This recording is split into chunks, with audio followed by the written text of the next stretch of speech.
नमस्कार दोस्तों, आशा करते हैं आप सब अच्छे होंगे। सीटेट एग्जाम जो कि 21 जनवरी 2024 के लिए प्रस्तावित है, इसके लिए बाल विकास सीडीपी का आज हम ये 8वां वीडियो लेकर आए हैं। बीच बीच में हमने आपके लिए रिवीजन वीडियो भी दिए हैं, तो उन वीडियो को आप ज़रूर देख लीजिएगा। आज इस वीडियो में हम बाल केंद्रित शिक्षा, प्रगतिशील शिक्षा से जुड़े हुए जॉन डेवी और इन दोनों से संबंधित कुछ परीक्षा उपयोगी तथ्यों पर बात करेंगे।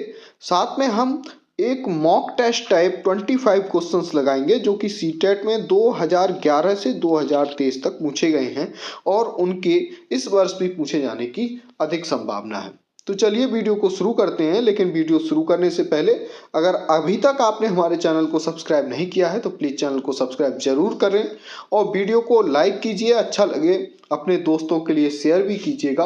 और अगर अभी तक आपने हमारा टेलीग्राम चैनल ज्वाइन नहीं किया है तो लिंक डिस्क्रिप्शन में दिया हुआ है, वहाँ से ज्वाइन कर लीजिएगा। और इस तरीके की प्रैक्टिस लगाने के लिए आप हमारी वेबसाइट abhyasclasses.in का ही प्रयोग कर सकते हैं। तो चलिए शुरू करते हैं। पहले हम कुछ फैक्ट्स पढ़ेंगे। देखिए, फैक्ट्स जो कि परीक्षा पर आधारित हैं।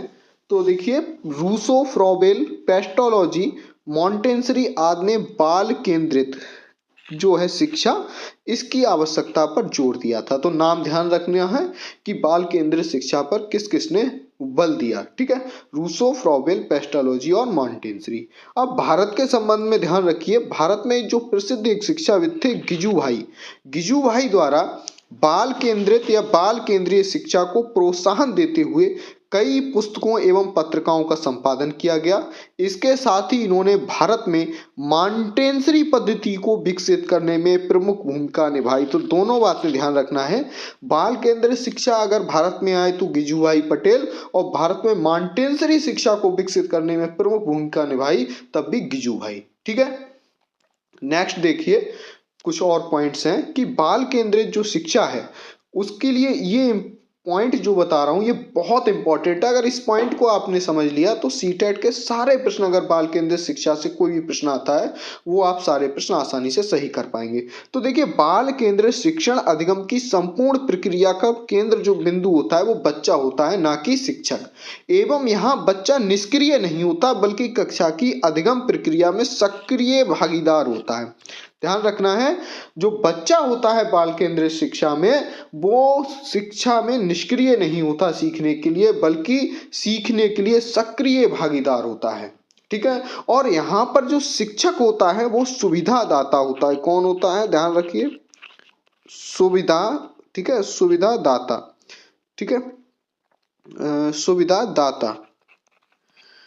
ठीक, तो इस तरीके से ध्यान रखिए, जो बच्चा होता है उसके अराउंड सराउंडिंग पूरी शिक्षण प्रक्रिया होती है और शिक्षक एक सिर्फ सुविधादाता, फैसिलिटेटर की भूमिका में होता है। अब देखिए, जॉन डेवी और रूसो और पार्कर, ठीक है, द्वारा बाल केंद्रित पाठ्यक्रम के महत्व को रेखांकित करते हुए इसे प्रोत्साहित किया गया। जो बाल केंद्रित पाठ्यक्रम था उसे बनाने के लिए, उसे प्रोत्साहन देने के लिए जो काम किया वो जॉन डेवी, रूसो और पार्कर द्वारा किया गया था। नेक्स्ट कुछ पॉइंट हैं जॉन डेवी से संबंधित कि जॉन डेवी ने प्रगतिशील शिक्षा की अवधारणा प्रस्तुत की। अगर पूछा जाए प्रगतिशील शिक्षा की अवधारणा किसने प्रस्तुत की तो आप क्या बताएंगे, जॉन डेवी, जिसमें सार्थक अधिगम एवं कक्षा में लोकतांत्रिक भागीदारी जैसी गतिविधियों पर बल दिया गया। प्रगतिशील शिक्षा पद्धति में प्रगतिवादी विद्यार्थी की जरूरत, अनुभव और रुचियां और क्षमताओं पर अपने पाठ्यक्रम को केंद्रित करते हैं। प्रगतिशील शिक्षा में कहने का मतलब है जो प्रगतिवादी होते हैं वो विद्यार्थी की जरूरतों के अनुसार, अपने अनुभवों के अनुसार, उन बच्चों की रुचियों के अनुसार और उनकी क्षमताओं के अनुसार पाठ्यक्रम बनाने पर बल देते हैं। ठीक है, तो जो प्रगतिशील शिक्षा है वो एक तरीके से बाल केंद्रित शिक्षा पर ही बल देती है। अब देखिए, प्रश्नों को देखते हैं। प्रश्न बहुत आसानी से समझेंगे और मैं ये दावा कर रहा हूं कि अगर ये वीडियो एंड तक आपने देख लिया तो प्रगतिशील शिक्षा से संबंधित कोई भी प्रश्न आप गलत ही नहीं करके आएंगे, गलत हो ही नहीं सकता, मैं आपको रटा दूंगा सारे प्रश्न। ठीक है, तो पहला प्रश्न देखिए कि बाल केंद्रित शिक्षा किसकी अनुशंसा करती है। ठीक है, मैंने अभी बार बताया था बाल केंद्रित शिक्षा किसकी अनुशंसा करती है। ऑप्शन है मानकीकृत पाठ्यचर्या, पुरस्कार और दंड का इस्तेमाल, वैयक्तिक भिन्नताओं पर ध्यान देना, योग्यता के सत्तावादी मत का विकास करना। तो इसका जो सही आंसर है वो है वैयक्तिक भिन्नताओं पर ध्यान देना, क्योंकि जो बाल केंद्रित शिक्षा है उसमें प्रत्येक बच्चे पर, चाहे वो बच्चा किसी भी प्रकार का हो, ठीक है, किसी भी सामाजिक पृष्ठभूमि से हो, किसी भी राजनीतिक पृष्ठभूमि से हो, चाहे वो खूब एक्टिव बच्चा हो, चाहे कम एक्टिव बच्चा हो, चाहे वो प्रतिभाशाली हो, चाहे बिना प्रतिभाशाली हो, ठीक है, चाहे वो दिव्यांग हो या विशेष बच्चा हो, सभी पर अलग अलग फोकस किया जाता है। जब सभी पर अलग अलग फोकस करेंगे तो क्या होगा, वैयक्तिक भिन्नताओं पर ध्यान दिया जाएगा, और यही कहती है हमारी बाल केंद्रित शिक्षा। तो इसका सही आंसर होगा तीसरा। क्वेश्चन नंबर दूसरा देखिए, विद्यार्थी किसके द्वारा बेहतर और प्रभावशाली तरीके से सीखते हैं? ऑप्शन है निष्क्रिय अनुकरण, पुरस्कार और दंड, जिज्ञासा और अन्वेषण, कंठस्थीकरण। एक बात मैंने बताई थी, अगर आपने पिछले वीडियो हमारे देखे हो, तो कंठस्थीकरण या रटना जहां भी आ जाए, याद करना, रटना, ठीक है, याद करना या रटना, इस तरीके के वर्ड कहीं भी आ जाएं, आप उनको तुरंत काट दीजिए, वो आंसर कभी भी नहीं होगा। तो इसमें क्या ऑप्शन बचे हमारे पास, निष्क्रिय अनुकरण नहीं होगा। अभी हमने पढ़ा था जो विद्यार्थी होता है वो सक्रिय अनुकरण करता है, सक्रिय तरीके से सीखता है, तो ये भी आंसर नहीं होगा। पुरस्कार और दंड हो सकता है, लेकिन सबसे ज्यादा जरूरी क्या है, बच्चे की जिज्ञासा और अन्वेषण, यानी कि उसकी खोजी प्रवृत्ति। तो सही आंसर होगा हमारा जिज्ञासा और अन्वेषण। पुरस्कार और दंड से कुछ समय के लिए बच्चे के लिए हम सिखा सकते हैं, लेकिन हमेशा के लिए बच्चा तभी सीखता रहेगा जब उसके अंदर सीखने की जिज्ञासा होगी और उसके अंदर कुछ नया करने की कुछ खोजी प्रवृत्ति होगी। तो इसका जो सही आंसर होगा वो तीसरा। क्वेश्चन नंबर थर्ड देखिए कि शिक्षा को बाल केंद्रित बनाने के लिए निम्न में से क्या बदलाव जरूरी हैं? ऑप्शन है रचनात्मक मूल्यांकन से योगात्मक मूल्यांकन की ओर, कंठस्थ स्मरण से क्रिया आधारित अधिगम की ओर, खोजी अधिगम से व्याख्यान विधि की ओर, लचीले पाठ्यक्रम से मानकीकृत पाठ्यक्रम की ओर। तो इसका जो सही आंसर है वो है दूसरा। देखिए, कंठस्थ स्मरण से क्रिया आधारित अधिगम की ओर, जो सीखना, अधिगम मतलब सीखना, तो याद करने की प्रवृत्ति से हम कहाँ ले जा रहे हैं, क्रिया आधारित, यानी कि कार्य करके सीखना, ठीक है, जैसे खेल खेल में सीखना, किसी एक्टिविटी के द्वारा सीखना, ठीक है। तो यही बाल केंद्र शिक्षा है कि बच्चा खुद से करके सीखे, खुद क्रिया करके सीखे। तो इसका जो सही आंसर होगा वो क्या होगा, दूसरा, ठीक है। तो योगात्मक मूल्यांकन वाला कभी नहीं होगा, क्योंकि अब जो नया पैटर्न है उसमें रचनात्मक मूल्यांकन को इंपॉर्टेंस दिया गया है, ना कि योगात्मक मूल्यांकन को। ये पॉइंट भी आप ध्यान रख लीजिए। खोजी अधिगम से व्याख्यान विधि की ओर, गलत है भैया, खोजी अधिगम होना चाहिए ना कि व्याख्यान, ठीक है। व्याख्यान बड़े लेवल पर कार्य करता है, हायर एजुकेशन की बात है। लचीले पाठ्यक्रम से मानकीकृत पाठ्यक्रम की ओर, प्राइमरी लेवल पर लचीला पाठ्यक्रम होना चाहिए, ना कि मानकीकृत स्टैंडर्ड पाठ्यक्रम होना चाहिए। तो सही आंसर होगा हमारा दूसरा। चौथा नंबर क्वेश्चन देखिए, विद्यालय में बच्चों की सफलता में निम्न में से कौन सा कारक बाधा उत्पन्न करता है? ठीक है, विद्यालय में बच्चों की सफलता में निम्न में से कौन सा कारक जो है बाधा उत्पन्न करता है? लचीली समय सारणी, संरचनात्मक शिक्षा शास्त्र, कठोर पाठ्यचर्या, अधिगम हेतु मूल्यांकन। तो इसका सही आंसर होगा, देखिए, कठोर पाठ्यचर्या। अगर हम कठोर पाठ्यचर्या, जो सिलेबस है हमारा, जो एक्चुअल में सिलेबस है, अगर उसको बहुत हार्ड बना दे, बहुत कठिन बना दे, तो फिर बच्चा पढ़ ही नहीं पाएगा प्राइमरी लेवल पर। तो कठोर पाठ्यचर्या नहीं, लचीला पाठ्यचर्या होना चाहिए। तो इसीलिए कौन बाधा उत्पन्न करेगा? Option number 3।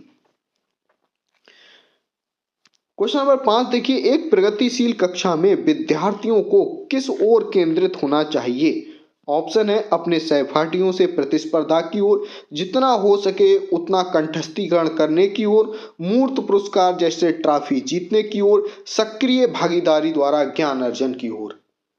तो मैं समझता हूं इसका आंसर आप लोग जान गए होंगे। इसका सही आंसर होगा चौथा, सक्रिय भागीदारी द्वारा ज्ञान अर्जन की ओर, जो कि हमने अभी बताया था कि बच्चा सक्रिय तरीके से पार्टिसिपेट करता है क्लास में और ज्ञान का अर्जन करता है। ठीक है। मूर्त पुरस्कार जो है कुछ समय के लिए उसके लिए प्रोत्साहन का कार्य कर सकते हैं, लेकिन हमेशा नहीं, इसलिए ये आंशिक तौर पे तो ठीक है लेकिन हमेशा के लिए सही नहीं। जितना हो सके कंठस्थीकरण आ गया तो ये तो गलत ही हो जाएगा, बिना देखे काट दीजिए। अपने सहपाठियों से प्रतिस्पर्धा की ओर, ये भी गलत है। सही आंसर है चौथा। 6 नंबर देखिए कि एक प्रगतिशील कक्षा अध्यापकों को किस रूप में और शिक्षार्थियों को किस रूप में अपेक्षित करती है। जो प्रगतिशील शिक्षा है अध्यापकों को किस रूप में और शिक्षार्थियों को किस रूप में अपेक्षित करती है, मैंने थोड़ी देर पहले बताया था, वहां से आप आंसर निकालेंगे। ज्ञान प्रदाता, ज्ञान का निष्क्रिय ग्रहण करता। गलत, क्योंकि बच्चा निष्क्रिय ग्रहण करता नहीं होता है। और ज्ञान का प्रभुत्व स्रोतधारी और अधीनस्थ प्रतिभागी, बच्चा अधीनस्थ नहीं है, सबऑर्डिनेट पार्टिसिपेट नहीं कर रहा है। सुविधादाता और ज्ञान के सृजन में सक्रिय भागीदारी, मैं समझता हूं आपको आंसर मिल गया होगा। तीसरा सुविधादाता मैंने भी बताया था, फैसिलिटेटर होता है कौन, शिक्षक। और ज्ञान के सृजन में जो सक्रिय भागीदारी निभाते हैं कौन, बच्चे। तानाशाह, तो टीचर कभी क्लास में तानाशाह नहीं होता और बच्चा कभी आज्ञाकारी जीव नहीं होता। तो चौथा ऑप्शन भी गलत हो जाएगा, सही ऑप्शन होगा तीसरा। प्रश्न नंबर 6 देखिए, प्रगतिशील शिक्षा निम्न में से किसका समर्थन करती है। अध्यापक केंद्रित शिक्षा शास्त्र बिल्कुल गलत है, मैंने अभी बताया था। अधिगम द्वारा स्वयं मूल्यांकन, अधिगमकर्ता द्वारा स्वयं मूल्यांकन, मानकीकृत पाठ्यचर्या, व्यवहार का अनुकूलन। तो देखिए तीसरा भी नहीं होगा, क्योंकि मैंने बताया था मानकीकृत पाठ्यचर्या नहीं होनी चाहिए या कठोर पाठ्यचर्या नहीं होनी चाहिए, लचीली पाठ्यचर्या होनी चाहिए बच्चे के लिए, ठीक है। व्यवहार का अनुकूलन भी सही नहीं है, ठीक है। सही ऑप्शन है अधिगमकर्ता, यानी जो बच्चा है, अधिगमकर्ता कौन है, बच्चा। अधिगमदाता कौन है, टीचर। तो अधिगमकर्ता द्वारा स्वयं का मूल्यांकन, तो बच्चा जो है स्वयं का मूल्यांकन कर पाए, वो ऐसी प्रणाली का प्रगतिशील शिक्षा समर्थन करती है। इसी के लिए CCE continuous and comprehensive evaluation, सतत एवं व्यापक मूल्यांकन की अवधारणा इसीलिए आई है। तो नेक्स्ट क्वेश्चन देखते हैं, 8 है कि एक प्रगतिशील कक्षा निम्न में से किसे प्रधानता देती है। अध्यापिका द्वारा चयनित पढ़ाने के तरीके से, ठीक है, चयनित तरीके से पढ़ाने के तरीके को, पाठ्यक्रम पूरा करने को, परीक्षा केंद्रित शिक्षा शास्त्रों को, विद्यार्थी के मतों और अनुभवों को। तो सही आंसर होगा चौथा। आपको पता भी चल गया होगा, क्योंकि विद्यार्थियों के मत और अनुभवों को प्रगतिशील शिक्षा में सबसे ज्यादा मान्यता दी जाती है, ना कि अध्यापक मन से आए वो पढ़ाए, ठीक है, ना पाठ्यक्रम को पूरा करना, ठीक है, ये भी इतना इम्पोर्टेंस नहीं रखता है, बल्कि इम्पोर्टेंस है बच्चा अपने अनुभवों से सीखे और सीख रहा हो। सीखना जरूरी है, पाठ्यक्रम पूरा करना इतना जरूरी नहीं है, ध्यान रखना है। परीक्षा केंद्रित तो बिल्कुल नहीं। तो सही आंसर है विद्यार्थियों के मतों और अनुभवों को हमें ध्यान रखना है, यही प्रगतिशील शिक्षा इस पर प्रधानता देती है। क्वेश्चन नंबर 9 देखिए, विद्यार्थी ज्ञान सर्जन की प्रक्रिया में किस प्रकार की भूमिका निभाते हैं। सक्रिय, निष्क्रिय, अधीन, नगण्य। तो इसका आंसर तो आपको पता ही हो गया होगा, सही आंसर होगा पहला, एक्टिव या सक्रिय भूमिका निभाते हैं, सक्रिय भागीदार होते हैं। और यहीं पर बताइए शिक्षक का किस रूप में होता है। तो शिक्षक सुविधादाता, फैसिलिटेटर के रूप में होता है।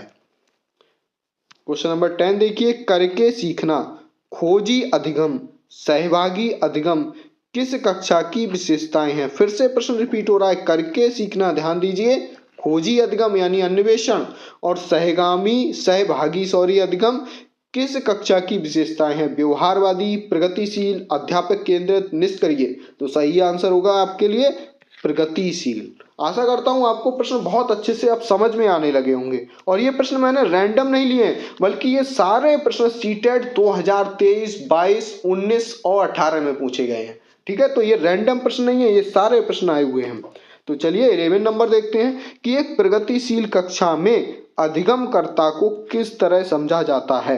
अधिगमकर्ता मतलब छात्र या स्टूडेंट, ठीक है। अधिगमदाता टीचर होता है, अधिगमकर्ता कौन अधिगम कर रहा है, जो सीख रहा है, छात्र। तो कैसा समझा जाता है उसको, मैंने बार बार बताया है, फिर से देखते हैं ऑप्शन। ज्ञान के निष्क्रिय ग्रहणकर्ता के रूप में, तो ये गलत होगा।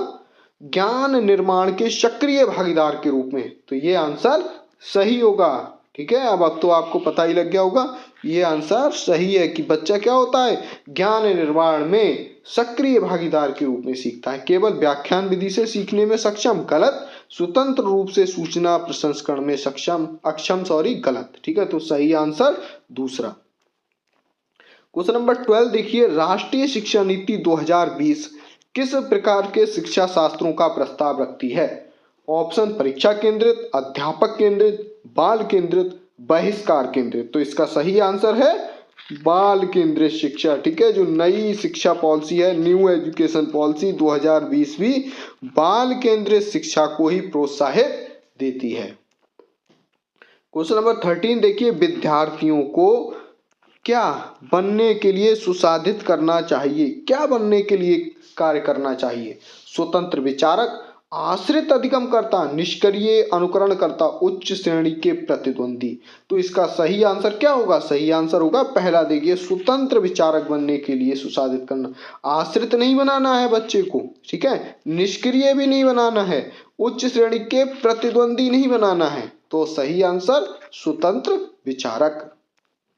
क्वेश्चन नंबर 14 देखिए, प्रगतिशील शिक्षा सुझाती है कि क्या शैक्षिक नियोजन का केंद्र क्या होना चाहिए? परीक्षाएं, अध्यापक, माता पिता, विद्यार्थी। तो सही आंसर होगा विद्यार्थी।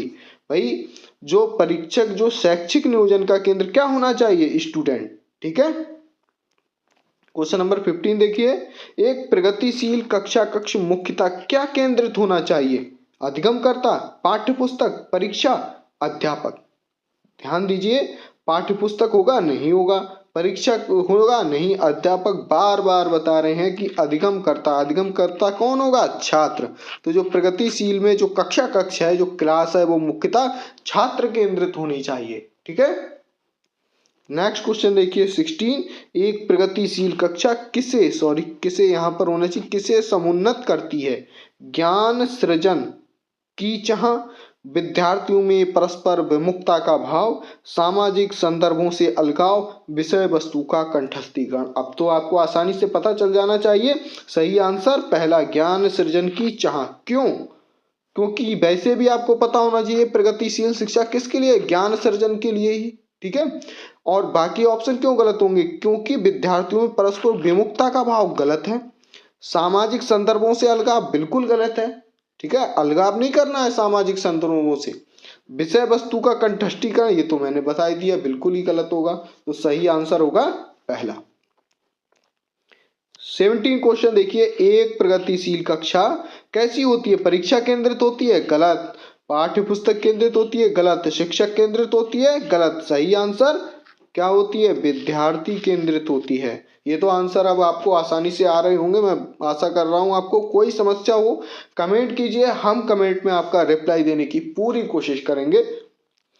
80 नंबर क्वेश्चन देखिए, एक प्रगतिशील कक्षा कक्ष में बच्चों को निश्चित पाठ्यक्रम के अनुसार सीखने के लिए बाध्य किया जाता है? देखो गलत। निश्चित पाठ्यक्रम, मैंने बताया पाठ्यक्रम इतना जरूरी नहीं है, सीखना जरूरी है। तो बाध्य किया जाता है, बिल्कुल गलत। बच्चे उन गतिविधियों में संलग्न होते हैं जिससे वह अपनी क्षमताओं को पा सकते हैं, बिल्कुल सही है। बच्चे उन गतिविधियों को संलग्न होना चाहिए जिससे वह अपनी क्षमताओं को पा सकें। बच्चे की योग्यताओं के अनुसार उनका नामकरण व पृथक्करण किया जाता है, गलत। ठीक है, प्रगतिशील शिक्षा में पृथक्करण नहीं किया जाता। बच्चे इनाम को पाने के लिए व सजा से बचने के लिए कार्य करते हैं, गलत। इनाम और सजा ये कुछ समय के लिए तो काम कर सकते हैं, लेकिन हमेशा के लिए क्या कार्य करेगा? सीखने की चाह, यानी जिज्ञासा, अन्वेषण, खोजी प्रवृत्ति। ठीक है, ये चीजें तो हमेशा ध्यान रखना है। तो सही आंसर होगा इसका दूसरा। क्वेश्चन नंबर 19 देखिए, किसी प्रगतिशील कक्षा की व्यवस्था में शिक्षक एक ऐसे वातावरण को उपलब्ध कराकर अधिगम को सुगम बनाता है जो, ठीक है, कैसे बनाता है? नियामक है, समावेशन को हतोत्साहित करता है, आवृत्ति को बढ़ावा देता है, खोज को प्रोत्साहन देता है। बहुत जल्दी से आंसर बताइए क्या होगा? आपको आंसर पता लग गया होगा। चौथा आंसर होगा खोज को प्रोत्साहन देता है, खोजी प्रवृत्ति को प्रोत्साहन देता है, अन्वेषण को प्रोत्साहन देता है, सहभागिता को प्रोत्साहन देता है, बाल केंद्रित शिक्षा को प्रोत्साहन देता है। ठीक है।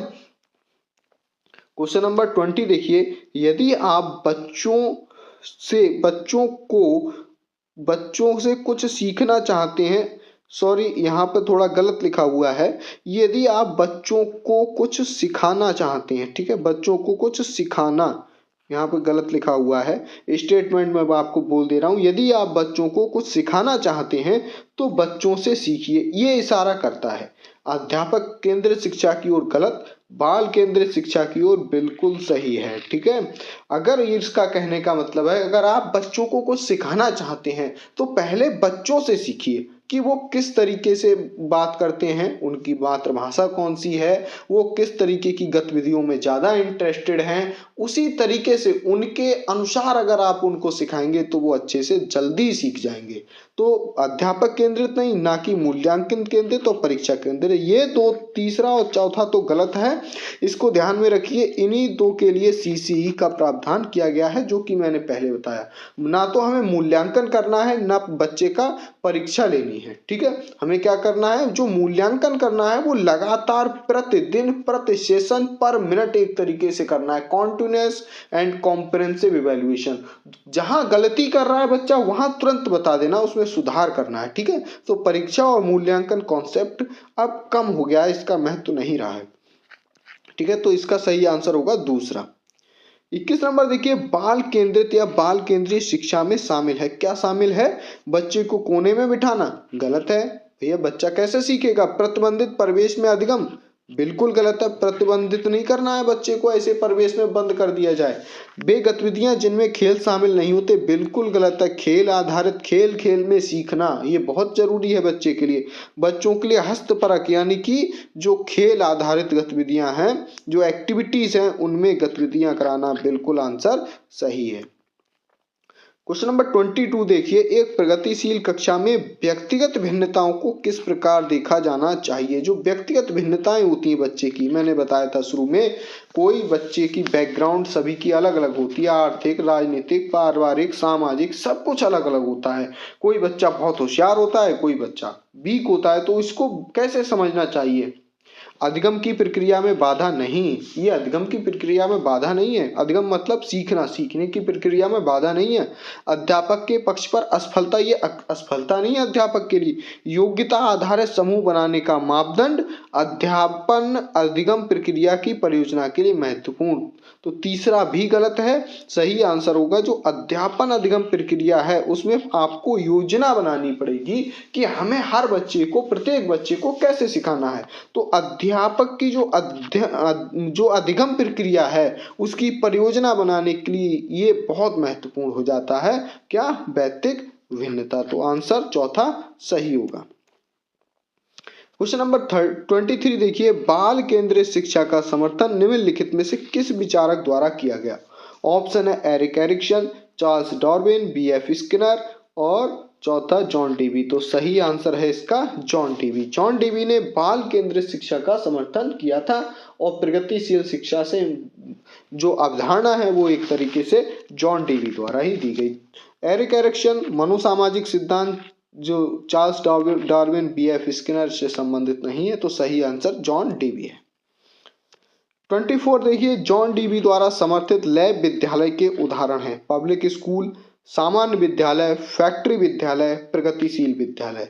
तो उन्होंने जो कॉन्सेप्ट दिया है वो ही प्रोग्रेसिव एजुकेशन का है, यानी प्रगतिशील शिक्षा का है। तो उन्होंने जो लैब एक तरीके से विद्यालय, लैब एरिया विद्यालय बनाने की कोशिश की थी, वो बनाने की कोशिश की थी प्रगतिशील विद्यालय। आखिरी क्वेश्चन है इस वीडियो का, द स्कूल एंड सोसाइटी नामक पुस्तक के लेखक हैं, तो सही आंसर है इसका John Dewey, the school and society. पुस्तक का नाम ध्यान रखिए, कभी कभी मैचिंग में और इंडिविजुअल भी पूछा जाता है। आशा करता हूँ वीडियो आपको अच्छा लगा होगा। अगर अच्छा लगा हो और चैनल को अगर आपने अभी तक सब्सक्राइब नहीं किया है तो चैनल को प्लीज सब्सक्राइब कर लीजिए। मिलते हैं नेक्स्ट वीडियो में, तब तक के लिए जय हिंद, वंदे मातरम।